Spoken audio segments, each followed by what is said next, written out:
লীগের কনসার্ট করতো, মমতাজকে নিয়ে আসতো। কাকে নিয়ে আসতো? মমতাজকে নিয়ে আসতো, এসে কনসার্ট করতো। কোন গায়কের কাছে, গায়িকার কাছে মন্ত্রী, এমপি ভিআইপি চেয়ারে বসে থাকতো। গান যখন শোনে সবাই তখন দুলতে থাকে। কোনদিন কোন মন্ত্রীকে বলছে, মমতা তোমার গানের কণ্ঠ অনেক সুন্দর, আমি পাগল হয়ে গেলাম, এই নাও 1 লক্ষ টাকা, আর আমার আব্বা মারা গেছে, একটু দোয়া বসকে দাও। বলে বলে মন্ত্রী সাহেব জানে মমতাজের গানের গলা কত সুন্দর হোক, এই বাটপারের দোয়া আমার বাপের কবরে যাবে না। কোন রিস্কাওয়ালা, কোন গরিব মানুষ 10টা টাকা দিয়েও মমতাজের কাছে দোয়া চায় না। আমাদেরকে রাজাকার বলে, বক্তাদেরকে জামাত শিবির বলে, রাজাকার বলে। আমাদের মুরব্বীরাও রাজাকার, যারা সমর্থন দিবে তারাও রাজাকার।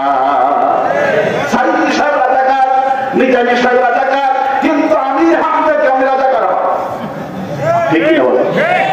আমির হামজার জন্ম হলো 1992 সাল, হবে সাল 92 সালে আমির হামজার জন্ম। তাহলে আমির হামজা রাজাকার কেমন কিভাবে হয়? ছোট্ট রফিকুল ইসলাম মাদানী কওমের সন্তান, হাফিজে কোরআন, তিনি মাদানী নগর থেকে তিনি দাওরা কমপ্লিট করলো রাষ্ট্রের বিরুদ্ধে কথা বলার জন্য। ছোট্ট রফিকুল ইসলাম মাদানী রে তারেও রাজাকারে বানায়া 3টা বছর জেলখানায় পুড়িয়েছে। তার মানে হলো জামাত হওয়া লাগবে না, জামাত ও কওমি হোক। এই জন্যই কওমি এখন বুঝতে পেরেছে আলহামদুলিল্লাহ। আগে জামাত ইসলাম একাই ছিল ময়দানে, এখন হাজার হাজার আলিম হবে বুঝতে পেরেছে ওদের টার্গেট জামাত নয়, ওদের টার্গেট হিফাজত নয়, ওদের টার্গেট কওমি নয়, আওয়ামী লীগের টার্গেট হলো ইসলাম। আওয়ামী লীগের টার্গেট হলো ইসলাম। এই জন্য কওমির ছাত্ররা আন্দোলনে জীবন দিয়েছে, কওমি আলিমগুলি জেল খেটেছে। সময় এসেছে আগামীর বাংলাদেশ ঐক্য ভিত্তিতে নির্বাচন করলে আল জাজিরা রিপোর্ট করেছে 280টা সিট পাবে ইমামেরা। আল্লাহু আকবার বলে। আগামী নির্বাচন যদি হেফাজত, জনমনায়, জামাত ইসলাম ঐক্যবদ্ধ হয়ে নির্বাচন করে 280 সিট পাবে। কারণ যতদিন ক্ষমতায় গেছে, যেই দলরাই গেছে ইমামদেরকে ব্যবহার করে ক্ষমতায় গেছে, মাদ্রাসাকে ব্যবহার করে ক্ষমতায় গেছে। কিন্তু আজ আমাদের ইমামেরা যারা আছি 4 লক্ষ মসজিদের ইমাম, 4,60,000 মসজিদ, বিশাল এই অংশ যদি লীগের ভোট প্রত্যেকটি ইমাম যদি কালেকশন করে, আমার বিশ্বাস ইসলাম ঠেকানো যাবে না। এই জন্য বাম রামদের মাথা খারাপ হয়ে গেছে, ঠিক কিনা বল? আর আসতে কম ঠিক। কোরআন বুঝতে হবে, কি করতে হবে? আজকে কোরআন বুঝতে হবে। আজ কোরআন না বোঝার কারণে আজ জাতি প্রতিদিন কোরআন শুনছে, কিন্তু জাতির নৈতিক মান উন্নয়ন হচ্ছে না। গত বছর যার 1 তালা বাজছিল, এই বছরে 2 তালা হয়েছে। যার 1 লক্ষ টাকা ক্যাশ ছিল, সে এই মাহফিল আস্তে আস্তে 2 লাখ টাকার মালিক হয়েছে। উন্নতি হচ্ছে দুনিয়াবি, কিন্তু সেই নৈতিক মান উন্নত হয়নি। মসজিদের কাতার ছিল বদলের 5টা, 1 কাতার হতো, এই বছরে 2 কাতার মোটেও হয়নি। বরং মুসলিমের সংখ্যা কমছে, মিথ্যাবাদীর সংখ্যা বাড়ছে, সুদের সংখ্যা, পিতামাতার শ্রদ্ধা কমছে। তাহলে মানুষের মাহফিল হচ্ছে, লাখ লাখ মানুষ আমির হামজার মাহফিলে মানুষের ঢল, তারপরে বড় বড় আলেমদের মাহফিলে ঢল নামছে, কিন্তু 1 লক্ষ মানুষ, কিন্তু মানুষের নৈতিক মান উন্নয়ন হচ্ছে না। এই জন্যই মাহফিলে লক্ষ লোক হলি ওই বক্তা সরকারের টার্গেটে পড়ে না। সরকারের টার্গেটে পড়ে তাফসীর শোনো আর তাফসীর করু। ওই কোরআনের কর্মী যদি না হতে পারে, ওই তাফসীর যে জাতির কোনই কল্যাণ হবে না। লাইলি বদল কিচ্ছা শুনে সরকারের ভয়টা তাদেরই, কিন্তু যেই কর্মী জামাতের 5 জন কর্মী সমাবেশকে সরকার ভয় পেত, কিন্তু 1 লক্ষ মানুষের মাহফিল সরকার ভয় পেত না। জামাতের 10 জন কর্মী মসজিদে একত্রিত হতে গ্রেফতার করতো জঙ্গি। জঙ্গি সংগঠন বলতে কারণ সরকার জানে 1 লক্ষ লোক কোরআন শুনতে আসলো, এতটুকু কোরআনের কর্মী হলো না, কিন্তু জামাত যে কয়েকজন মসজিদে থাকে এরা হলো ইঞ্জিন। সুবহানাল্লাহ বলে। আর মাহফিলে যারা আসে অধিকাংশ বগি বগি, একটা ট্রেনের ইঞ্জিন কয়টা? একটা ইঞ্জিন। তো জামাত ইসলামী কর্মীরা হলো একটা ইঞ্জিন। আল্লাহু আকবার বলি। কোরআন বুঝতে হবে, কি করতে হবে? আমাদের কোরআনের মাটি 50টি বছর এইটা দিয়ে কোরআন বুঝালেন, কিন্তু এই জাতি কোরআন বুঝবে না, রাজাকার বলে স্লোগান দিল।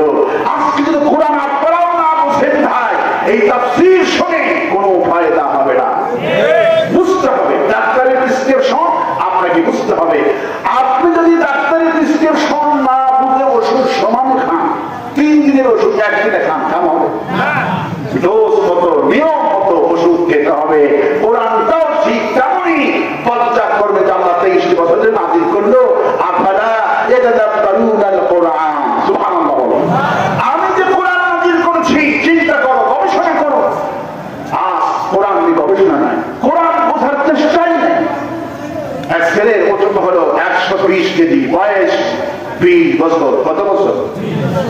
ওজন কত? 120 কেজি। লক্ষণ খারাপ না ভালো? লক্ষণ খারাপ। ছেলেটা ডাক্তারের কাছে গেছেন, ডাক্তার সাহেব টেস্ট করে দেখলো ছেলে তোমার কোনো রোগ নাই, আলহামদুলিল্লাহ তোমার শরীর ভালো। আমি তোমাকে প্রেসক্রিপশন করছি, এই প্রেসক্রিপশন মতো যদি তুমি জীবন চালাতে পারো, 1 মাস চলতে পারো, ওজন কমবা 30 কেজি। কত কেজি? ছেলে প্রেসক্রিপশন নিয়ে একদম রাত 9টা বেজে গেছে, ওষুধ দোকানে চলে গেছে, ডিসপেন্সারি চলে গেছে। ভাই সকাল 10টা থেকে রাত 9টা বেজে গেল, ডাক্তার পরীক্ষা দিতে দিতে জীবন শেষ। কি ওষুধটা দিচ্ছে? আমার ওজন কমানোর জন্য, আমাকে দেন।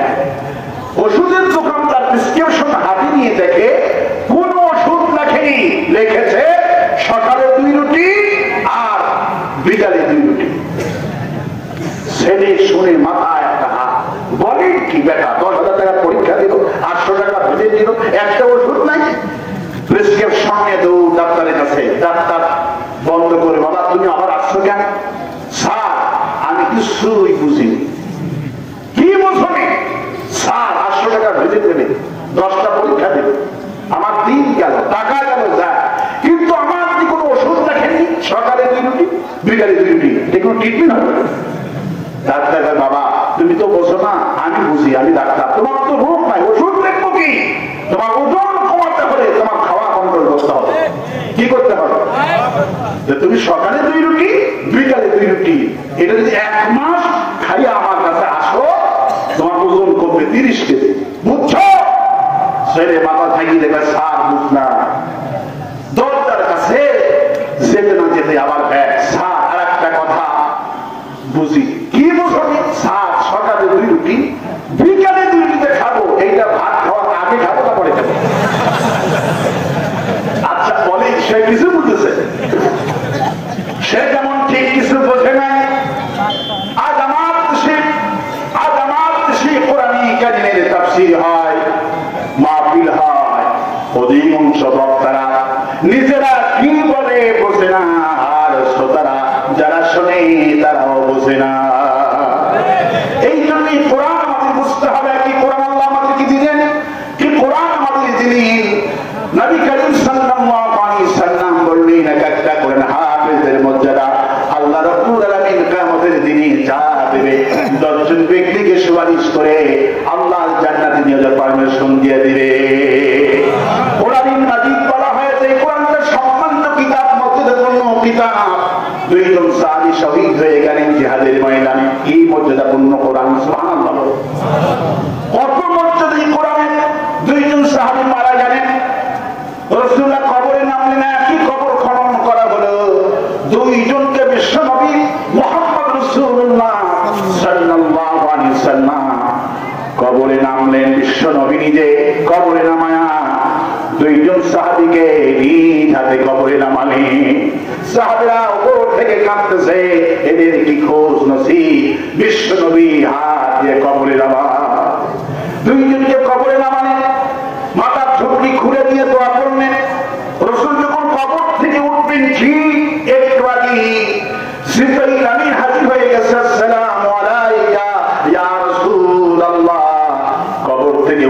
না, আল্লাহ আমাকেই পাঠিয়ে দিয়েছেন। আপনি যে হাফেজে কোরআন একটা মারা গেছে আপনি জানেন না, আপনি যাকে লাশটা সামনে রেখে দিয়েছেন কবরের ভিতরে উনি হাফেজ না, যার লাশটা পিছনে রেখে দিয়েছে যিনি 30 পারা কোরআন হৃদয়ের মধ্যে আল্লাহ তাকে দান করে দিয়েছিল।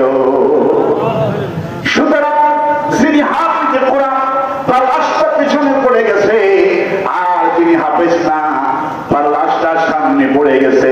হুজুর আল্লাহ আমাকে পাঠিয়ে দিলেন আপনি যেন হাফেজকে কবরের মধ্যে সামনে রেখে মর্যাদা প্রদান করেন। আল্লাহ বলেন আমি আল্লাহ পছন্দ করছি এই কোরআন হলো মর্যাদাপূর্ণ কোরআন। একটা দলের যে পতন হয়, একটা দলের যে সম্মান হয়, এর পিছনে কারণ হলো কোরআন। আর একটা দল দেশ থেকে পালায়, এর পিছনে কারণ হলো কোরআনে কারীম। আজকে আলেমদের কোনো দাম দেয়নি হাসিনা, আলেমদের রাজাকার বানিয়েছে।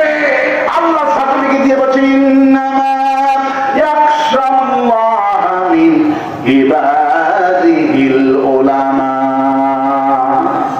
আমি আল্লাহ সার্টিফিকেট দিচ্ছি ইন্নাল্লাহ ইন্নাল্লাহ ইয়ারফাউ বিহাদাল কিতাব। কোরআন যিনি সম্মান মর্যাদা, ইন্নামা ইয়াখশাল্লাহ মিন ইবাদিহিল উলামা। হে রাসূল আলেমদেরকে সন্ত্রাসী বানা, রাজাকার বানা, আলেমরাই আমাকে পৃথিবীতে বেশি ভয় করে। আল্লাহু আকবার বলেন। আলেমরাই বেশি মর্যাদা। রাসূল করিম সাল্লাল্লাহু আলাইহি ওয়াসাল্লাম বলেন মওতুল আলম মওতুল আলিম, মওতুল আলম মওতুল আলিম। একটা খাঁটি তাফসীর কারকের মৃত্যু মানে হলো तमाम পৃথিবীর মানুষের মৃত্যু হয়ে যাওয়া। আল্লামা সাঈদীর মৃত্যুতে আমরা বুঝতে পারলাম রাসূলুল্লাহ কতদিন আগে বলছেন মওতুল আলম মওতুল আলিম। একটা খাঁটি তাফসীর কারকের মৃত্যু যখন হয়ে যায় গোটা দেশের দুনিয়ার মানুষ চোখের পানি ফেলে কাঁদবে। নিজের সন্তান পড়ে গেছে এত কাঁদেনি, বাপ পড়ে গেছে এত কাঁদবেনি। কোরআনের জন্য যে ভালোবাসা হয় এই ভালোবাসা রক্তের চাইতে অটল বন্ধুত্ব হয়ে যায়। পৃথিবীর ইতিহাসে 26,000 গায়েবা জানাজা সারা পৃথিবীতে কারোর জন্য, দুনিয়াতে কারোর জন্য হয় না। আল্লামা সাঈদীর 26,000 গায়েবা জানাজা সারা দুনিয়ায় কাবা চত্বরে রাসূলের মদিনা মুনাওয়ারা থেকে শুরু করে নিয়া মেসারা ঢাকা বিশ্ববিদ্যালয় থেকে শুরু করে আমার বাংলাদেশের এমন কোনো বড় মাঠ নাই আর অসংখ্য জানাজা ওগুলি করতে দেয়নি, কিন্তু সাঈদীর সম্মান কমাইতে পারে নাই। মরার পরেও সাঈদী, মাস থাকতেও সাঈদী। আল্লাহু আকবার বলে। আমার ভাইরা আজকে যারা মন্ত্রী এরা আজকে পলাতক। এরা কি? এরা আজকে পলাতক। আর কিয়ামতের দিনে হাফেজ যাদের মাথায় আমি পাখি দান করলাম, কিয়ামতের দিনে হাফেজগুলি সেদিন মন্ত্রী হয়ে যাবে। মন্ত্রীগুলি ভয়টি পালাতে থাকবে।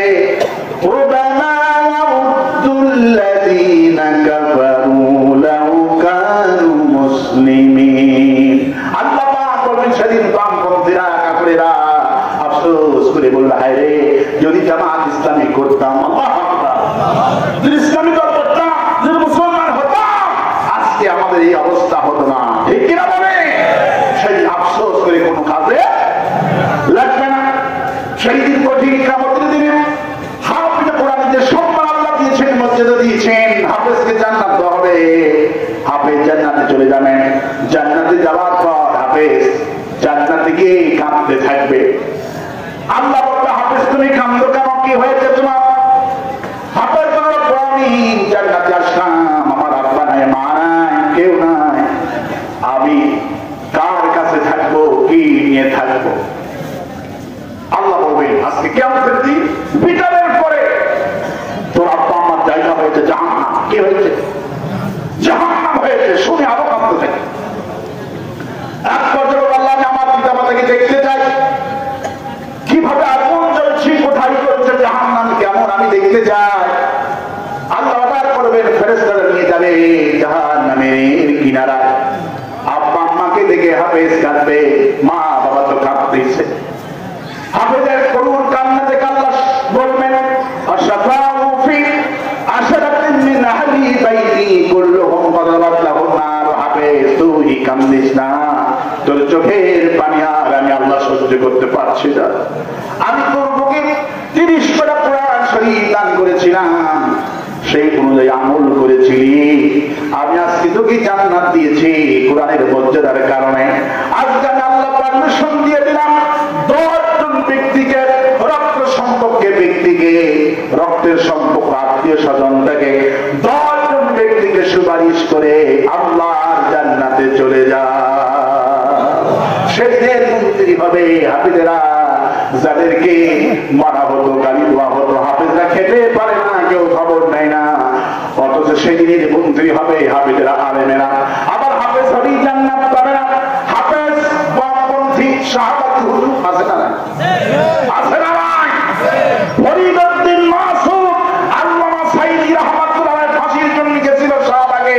ফরিদউদ্দিন মাসুদের মতো শাহবাগী হুজুরদের খাওয়া হবে। আর আসতে বলেন ঠিক? হাফেজ হলেই জান্নাত পাবে না, আলিম হলেই জান্নাত পাবে না। যদি ফাহাল্লা হালালাহু ওয়া হারামা হারামাহু আদখালাহু আল্লাহুল জান্নাহ। রাসূলুল্লাহ বলেছেন কোরআনে হাফেজ হলো, কোরআনের মধ্যে যে হালাল আল্লাহ দিয়েছেন, হারাম দিয়েছেন, কোরআন অনুযায়ী জীবন চললো, আদখালাহুল জান্নাহ। আল্লাহ ওই হাফেজকে জান্নাত দিবে, আলেমকে জান্নাত দিবে, যে হাফেজ আলেম কোরআন দিয়া জীবন চালিয়েছে। কোরআনে জীবন যদি না জানা, নবীর চাচা হইয়াও জান্নাত পাবে না। রাসূলুল্লাহর চাচারা কোথায় যাবে? জাহান্নামে যাবে। আজকে আমার দেশের মুসলমানের সস্তার সুন্নত পালন করছে। মুসলমান কিছুতেই কোরআনের চিন্তা করে না, গবেষণা করে না। পীর সাহেবগুলি মুরিদ বানাচ্ছে, কিয়ামতের দিন জাহাজ নিয়ে উঠবে। কি নিয়ে উঠবে? জাহাজ নিয়ে উঠবে। বলেন তো নবীর চাচারা জাহান্নামে যাবে, সুপারিশ কাজে লাগবে না। ইব্রাহিম আলাইহিস সালামের পিতা জাহান্নামে যাবে, সুপারিশ কাজে লাগবে না। নূহ আলাইহিস সালামের ছেলে জাহান্নামে যাবে, কাজে লাগবে না। এইরকম করে আমি অসংখ্য নবীর কথা বলেন কোরআনে কারীমের মধ্যে। নবীর আত্মীয়-স্বজনগুলি জাহান্নামে যাবে, আর আমার দেশের পীরগুলি, ভণ্ড পীরগুলি মুরিদ বানায় জান্নাত দেওয়ার জন্য। কোরআন যদি জীবনযাপন না করেন, মরার পর আমার দেশের সৃষ্টি হলো এই, মরে গেছে নেতাজি, চতুর্দিক থেকে হাফেজকে নিয়ে আসা হয়। 40-50 জন হাফেজে কোরআন, নতুন কোরআন শরীফ দেওয়া হয়। হাফেজ সাহেব চতুর্দিকে বসে বসে নেতাজি কি কবরে তার লাশটা সামনে নিয়ে ঝুঁকে ঝুঁকে কোরআন খতম করে, গরু জব করে খাওয়ায়, বাপের নামে মাদ্রাসা বানায়, মায়ের নামে মসজিদ বানায়। রাসূলুল্লাহ বলছেন এটা যদি কোরআন বিরোধী হয়, তাম পৃথিবীর হাফেজ যদি কোরআন খতম করে দোয়া করে, কোনো ফায়দা হবে না। এটা মানব ইসলাম। মানুষ মরে গেলে সব আমলের দরজা বন্ধ হয়ে যায়। যে কোরআন পড়ে তার ফজিলত, ওই মাইয়াতের জন্য এক অক্ষরে সওয়াব দেওয়া হবে না। ওই মাইয়াতের জন্য একটা সওয়াব হবে না। কিন্তু আজ আমার দেশে কোরআন বিরোধীরা এটাই কাম বেশি করে। মরে গেলি বাপের নামে মাদ্রাসা বানায়, দান করে, মজলিস করে। আমার এলাকায় বলে মজলিস, আপনার এলাকায় কি বলে? মজলিস বলে না? মজলিস বলে। বই করে মানুষকে খাওয়ায়। আল্লাহর কসম করে বলি, যদি নিজেই কোরআন জীবন যাপন না করে মরে যান, তাম পৃথিবীর হাফেজ কোরআন খতম করে দিলি, এক অক্ষরে সওয়াব হবে না। এই জন্য বিশ্বকবি আল্লামা ইকবাল বলে, আমল কি কিতাবে থি, दुआ की किताब बना दिया, समझाने की किताब थी, पढ़ने का किताब बना दिया। যেই কোরআনটা ছিল চুরি করে হাত করা লাগবে, স্বাধীন পার্লামেন্টে কাজের দুনিয়া ছিল, কিন্তু আজ মূর্খের গোষ্ঠীরা কোরআনটাকে মরার পরে খতমের কিতাব বানাইছে। মূর্খের গোষ্ঠীরা মরার পরে কোরআনটাকে খতমের কিতাব বানিয়েছে। এই কোরআন খতমের কিতাব নয়, এই কোরআন চুরি করলে হাত কাটার কিতাব। কিন্তু আজ মানুষকে কোরআনের ভুল ব্যাখ্যা শোনানো হচ্ছে।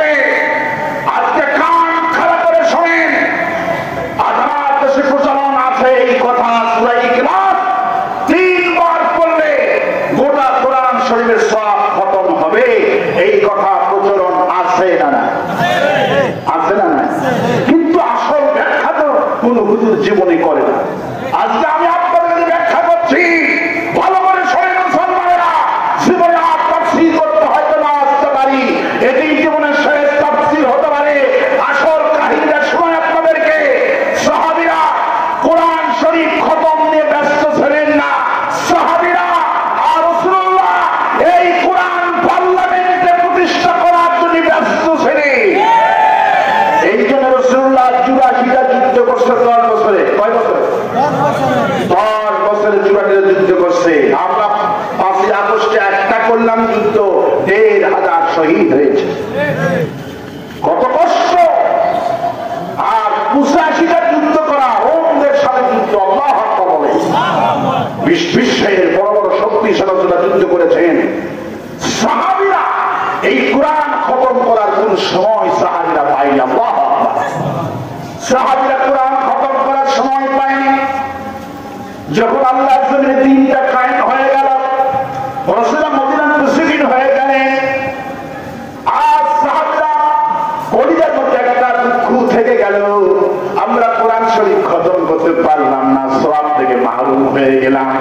আল্লাহ সাহাবীদের কথা শুনে বলে, রাসূলুল্লাহ আপনার সাহাবীদের বলেন যারা কোরআন প্রতিষ্ঠার জন্য কোরআন খতমের সওয়াব পায় না, আল্লাহ রাব্বুল আলামিন এদের ঘোষণা করে দিলাম, এরা যদি শুয়ে শুয়ে রাতের বেলায় ওযু থাকুক আর না থাকুক, মুখটা দিয়ে যদি ৩ বার সূরা ইখলাস করে, যারা কোরআনের কর্মী, কোরআন খতম করার সময় পায়নি, ওদের দুঃখ আর কষ্ট আছে।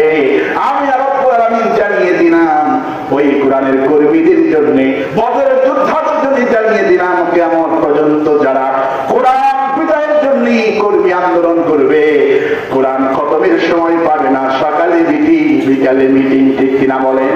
কোরআন খতম না করে কোরআনের দল করার কর্মী দাওয়াত দেয়, বাজারে দাওয়াত দেয়, মার্কেটে দাওয়াত দেয়, দাওয়াতি কাজ আছে না নাই?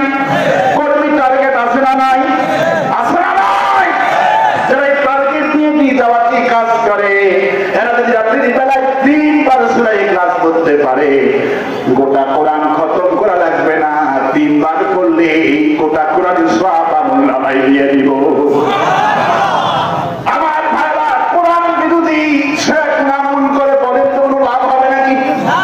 যে কোরআন বিরোধী, কোরআনের শাসন যারা চায় এদের নামে মামলা লাগায়, কোরআনের শাসন যারা চায় তাদেরকে ফাঁসি দিয়া মারে, আর রাতের বেলা আমল করে কুল হুয়াল্লাহু।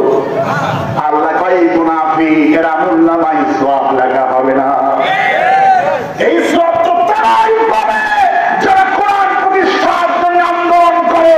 এই সওয়াব তারাই পাবে কোরআনের শাসন যারা চায়, কোরআন যে বিচার ব্যবস্থা হোক, এই জন্য যারা কাজ করে তাদেরকে ফাঁসি দিয়া মারে, আর মসজিদে মিলাদ মাহফিল আয়োজন করে। এরা হলো মুনাফিক। এরা কি? মুনাফিক। এরা কাফের নয়, এরা কোরআন বিশ্বাস করে, এরা আল্লাহ বিশ্বাস করে। কিন্তু কোরআন যে বিশ্ব পরিচালিত হোক, চেষ্টা চলুক, মুনাফিক হুজুর, মুনাফিক মুসলমান আছে, এক শ্রেণী বিশ্বাস করে না, শুধু কোরআন শরীফ খতম নিয়ে ব্যস্ত হয়ে আছে। তোমার কোরআন শরীফ খতমের কোন সওয়াব হবে না। দলিল দিচ্ছে আল্লাহ পাক বলেন, ওয়ামান ইয়াবতাগি গায়রাল ইসলামি দীনান ফালান ইউকবালা মিনহু ওয়া হুয়া ফিল আখিরাতি মিনাল খাসিরিন। যেই ব্যক্তি, যেই হাফেজ, যেই আলিম, যারা কোরআনের বিরুদ্ধে জীবন যাপন করবে, ইসলাম ছাড়া অন্য ধর্ম গ্রহণ করবে, আল্লাহ বলছেন কোন আমল কবুল হবে না। ৩ বার কেন ৩৩ কোটি বার যদি রাতের বেলায় সূরা ইখলাস করো, মসজিদ যদি ডিজিটাল বানাও, মডেল মসজিদ বানাও, একটা সওয়াব আমলনামায় হবে না। হাসিনা মনে করেছিল মডেল মসজিদ মেনে জাতির ভালোবাসা অর্জন করবো, আমার সওয়াব হবে, কিন্তু হাসিনার মসজিদ হলো মুনাফিকি মসজিদ। যেই মসজিদ সেই যুগের মুনাফিকরা বানিয়েছিলেন, মসজিদে দিরান নামে পরিচিতি, সরকারের মসজিদ। বর্তমান হাসিনা সরকার কিছু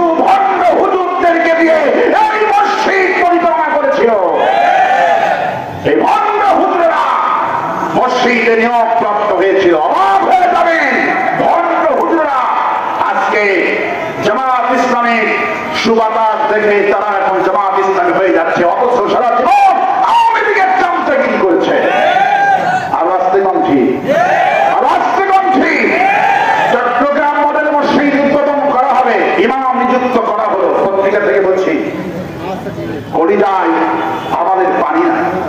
ইন্টারভিউ পরে প্রশ্ন করা হয়েছে একটা কামেল পাস ছাত্রকে, সাইদি সাহেবের কি হওয়া উচিত, তুমি কি চাবা? সে তো রাজাকার, কি হওয়া উচিত?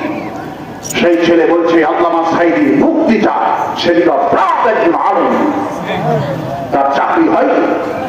আর একটা হুজুর আসবে, ইন্টারভিউ করে প্রশ্ন করা হলো সাইদি কি হওয়া উচিত, বলছে আল্লামা সাইদি আমি ফাঁসি চাই।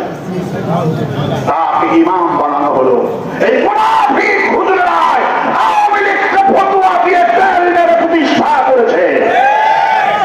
এরা হলো মুনাফিক হুজুর। ফরিদউদ্দিন মাসুদ মুনাফিক।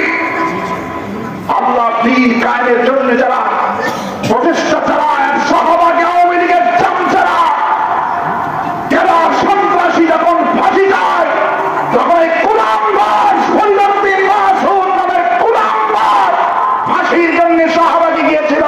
আপনারা দেখেন নাই? সাক্ষী দান দেখেন নাই? আলেম নামের কলঙ্ক আমরা আব্দুল্লাহ নবাই দেখিনি, ফরিদউদ্দিন মাসুদকে দেখেছি, আমরা ফিরআউন দেখি নাই, নমরুদ দেখি নাই, হাসিনাকে দেখেছি, আমরা খাব্বাব বিলালকে দেখিনি, আমরা শহীদ আবু সাঈদকে দেখেছি, আমরা সাহাবী দেখিনি, বর্তমান আমিরে জামাত ডক্টর শফিকুর রহমানকে দেখে সাহাবীদের কথা মনে হয়। নাসরুম মিনাল্লাহি ওয়া ফাতহুন করিব ফাবাশশিরিল মুমিনিন। আল্লাহু আকবার। আমার ভাই, আল্লাহ সাহায্য বিজয় এসেছে, আলহামদুলিল্লাহ বলে। আমাদের বক্তব্য কোরআনের বক্তব্য, কোরআনের বিদ্বেষীদের ব্যাপারে, হকপন্থীর ব্যাপারে কোরআনের বক্তব্য না। মামুনুল হক ছিলেন, হাসিনা বিরুদ্ধে ছিলেন, ছোট্ট রবিউল সামাদ আলী কওমি এক অংশ আলেমদের আল্লাহর সহি গোলাম ছিলেন। আর যারা তেল মেরেছে এরা হলো মুনাফিক। আর আসতে কণ্ঠী এই মুনাফিক হুজুরদের জন্য রাসূল কারীম সাল্লাল্লাহু আলাইহি ওয়াসাল্লাম বলেছেন দেশে যে অশান্তি হয় এর মূল কারণ হলো দুইটা, জালিম সরকার আর মুনাফিক আলেমদের জন্য। এই বঙ্গের একটা মুনাফিক আলেম আছে, আপনার হাসিনার জান্নাতের টিকিট দিয়েছিল কফিলউদ্দিন, এই তো কফিলউদ্দিন জান্নাতের সার্টিফিকেট দিয়েছে, জালিম বলে। ঠিক কিনা বলে? রাসূলের হাদিস দেশে যে অশান্তি হয় এর মূল কারণ দুটি, জালিম সরকার আর মুনাফিক হুজুর। আজ যত আলেমদের দেশ, একটা আলেম বিগত 16 বছর যে কয়টা মাহফিল করেছে, সুবিধাবাদ জিন্দাবাদ, মসজিদে কথা বলেনি, মাহফিলে কথা বলেনি। আমি জীবনের ঝুঁকি নিয়ে 16টা বছর কথা বলেছি। আজকে নতুন নয়, আমার ফেসবুক ইউটিউব প্রমাণ, আওয়ামী লীগের তাকে দাবার করে আল্লাহ দ্বীনের কথা বলেছি। ঠিক কিনা বলেন? আর যারা তেল মেরেছে 16 বছর আওয়ামী লীগের সাথে, আজকে ফেসবুকের পোস্ট থেকে মনে হয় জামাত ইসলামের আমি। ঠিক কিনা বলেন? বন্ধুগণ, প্রিয় ভাইরা, মূল কথা হলো ইন্নাল্লাহা ইয়ারফাউ বিহাযাল কিতাব। একটা দলের যে সম্মান হয়, মর্যাদা হয়, এর পিছনে কারণ হলো কোরআনে কারীম। যেহেতু এই কোরআনের সম্মান তো কোরআন কসম কে করছে? কে করছে? আল্লাহ পাক কসম করছে। সুতরাং ইসলাম যদি ইসলামকে পিটায়া, ইসলামকে ঠ্যাঙ্গায়া দেশে শান্তি আসা যায় না। আওয়ামী লীগ ইসলামদেরকে ফাঁসি দিয়ে শান্তি প্রতিষ্ঠা করতে চেয়েছিল, কোনদিন সম্ভব নয়। আমি দৃষ্টান্ত দিই, রংপুর কাইমের কলেজে একটা ছেলে লেখাপড়া করে গেছে, এই নামুরি থেকে। ছেলেটার নাম হলো ইসলাম। ছেলেটার নাম কি?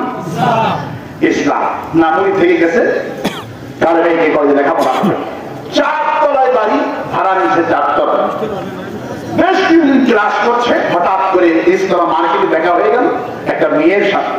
মেয়ে বলছে, ভাইয়া তুমি এত সুন্দর, বাড়ি কোথায় গো, নাম কি? বললো, মোর বাড়ি লামুরি। নাম কি? ইসলাম। ভাইয়া তোমার হোয়াটসঅ্যাপ নম্বর আছে? হ্যাঁ আছে, দিল। 2-3 দিন পর রাতে টুন্নুস করে উঠল, ভাইয়া আমি তোরে ভালোবাসি, আই লাভ ইউ, তুমি অনেক সুন্দর। তার প্রশংসা করলেন, প্রেমের কাহিনী, চিঠি আদান প্রদান করলেন। ছেলে বলল, আমার নাম ইসলাম, আমি ইসলামিক কাজে কিছুতেই লিপ্ত হব না। আল্লাহু আকবার। কে শোনে কার কথা? মেয়ে ঢোল পিটাইলো, ইসলাম আমি ভালোবাসি। বান্ধবীরে বলে, আমার প্রেমিককে দেখছিস নাকি, খুব সুন্দর, নাম হলো ইসলাম, চ কলেজে গিয়ে দেখাবো। আত্মীয় স্বজনদেরকে বললো, একটা ছেলেকে ভালোবাসি, নাম হলো ইসলাম। এই কাহিনীটা, মেয়েটার নাম হলো শান্তি। মেয়েটার নাম শান্তি। শান্তির মায়ের কানে খবর রেখেছে, মেয়ে নাকি প্রেম করে ভাড়াটিয়ার সাথে, নাম হলো ইসলাম।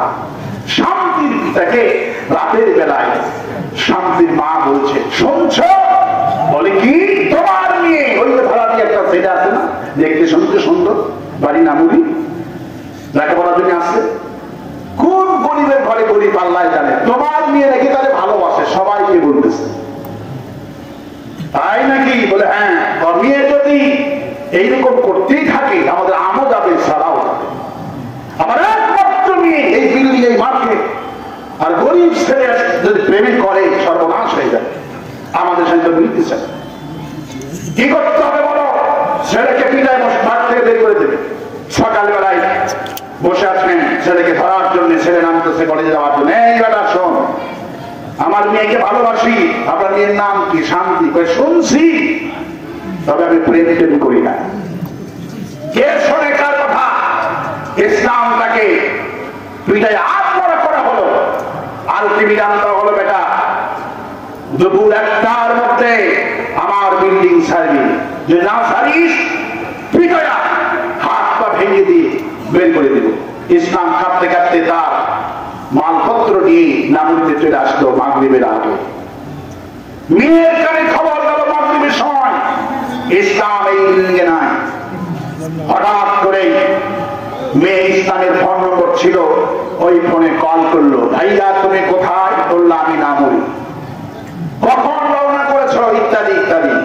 তোমার জন্য আমি তোমার বাপের হাতে মার খেলাম, আমার জায়গা হলো না, তুমি ফোন করবা না। ভাইয়া বিশ্বাস করো, আমি তোমার আই লাভ ইউ সত্যিই ভালোবাসি।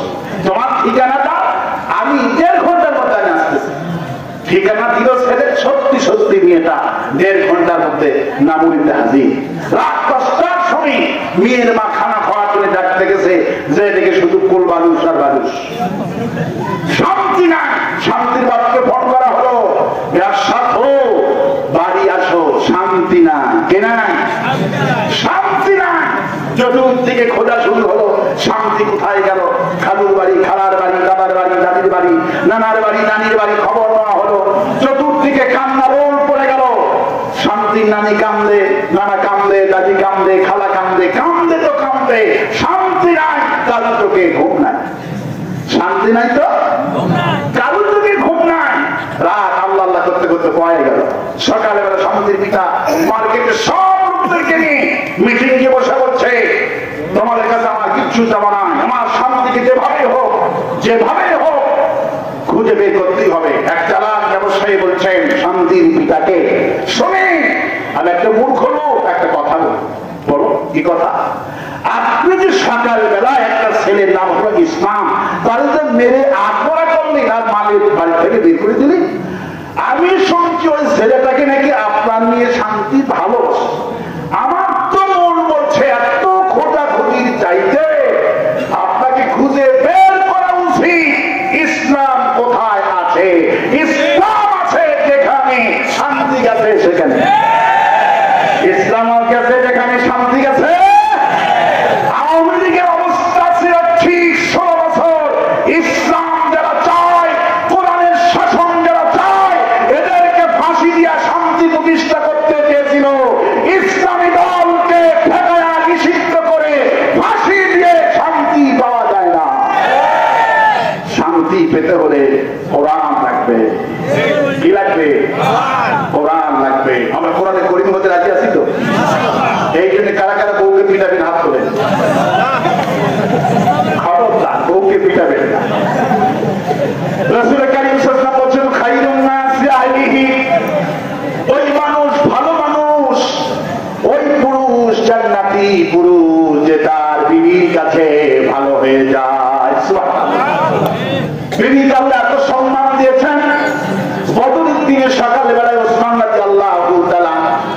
রসুলের কাছে সে কাঁদতেছে। নবীজি বলে, ওসমান কাঁদতো কেন? বলল, আমার স্ত্রী আপনার মেয়ে রাত থেকে কিছু খায় না, শুধু অসুস্থ। আজকে এই বদলের দিন আমার বড় আশা ছিল, আপনি বলেছিলেন কুমু বিনাইয়াল জান্নাতি আরদুহা কারদিস সামাওয়াতি ওয়াল আরদ। আমার সাথে বদলে কে যাবে? এই বিশাল বড় আকাশ আর জমিনের যে বড় জান্নাত দিয়ে দিব, কিন্তু আমার স্ত্রী অসুস্থ হয়ে গেল, আপনার কন্যা, আমি তাকে ফিরে কিভাবে যাই? ওহী নাযিল হয়ে গেল, ইয়া রাসূলুল্লাহ, আপনার মেয়ে অসুস্থ, ওসমানের স্ত্রী অসুস্থ হয়ে গেছে, আপনি হুকুম করে দেন, ওসমানকে বলে দেন যদি বদরে যোগদান করা লাগবে না, অসুস্থ বিবির যদি সেবা যত্ন করে, আল্লাহ পাক বদরের সাহাবীরা জিহাদ করে যে সওয়াব পাবে, ওসমান বিবির সেবা করার কারণে আল্লাহ সেই সওয়াব আমলনামায় দিয়ে দিবে। ওসমান শুনে তো খুশি হয়ে গেলেন, হেঁটে যাচ্ছেন, দৌড় মারছেন, হুজুর আবার দেখে বলো, ওসমান দাঁড়াও, তোমার জন্য আরো সুখবর, গনিমতের মাল আমরা পাবো। আল্লাহ আমাকে অর্ডার করলেন, গনিমতের মাল সবাইকে সমান সমান দিতে বলেছে। আল্লাহ তোমাকেও গনিমতেরও ভাগ দিতে বলেছে, যেহেতু বিবির সেবা তুমি করেছো। রাসূলুল্লাহ বললেন, আল্লাহ পাক বলেছে, আশিরুহুন্না বিল মারুফ, তোমার বিবির সাথে ভালো ব্যবহার করো, উত্তম পন্থায় কথা বলো, বিবির সাথে সালাম দিয়ে কথা বলবেন। হুজুর বলতেন, আমি আমার খাদিজার সাথে প্রথম দিনেই ভয় পাইয়া জিবরাইলকে ডেকে পরামর্শ করেছি। সুবহানাল্লাহ। রাসূলুল্লাহ পরামর্শ করতেন, হুদাইবিয়ার সন্ধির দিনে স্ত্রীদেরকে নিয়ে রাসূলুল্লাহ পরামর্শ করলেন। আল্লাহু আকবার। হুজুর বলছেন, ওই পরিবারে শান্তি, যেই পরিবারে স্বামী আর স্ত্রী, ছেলে মেয়েরা এক জায়গায় বসে পারিবারিক বৈঠক করে, জামাত ইসলামীর পারিবারিক বৈঠকটা ওই হাদিস থেকে গ্রহণ করেছে।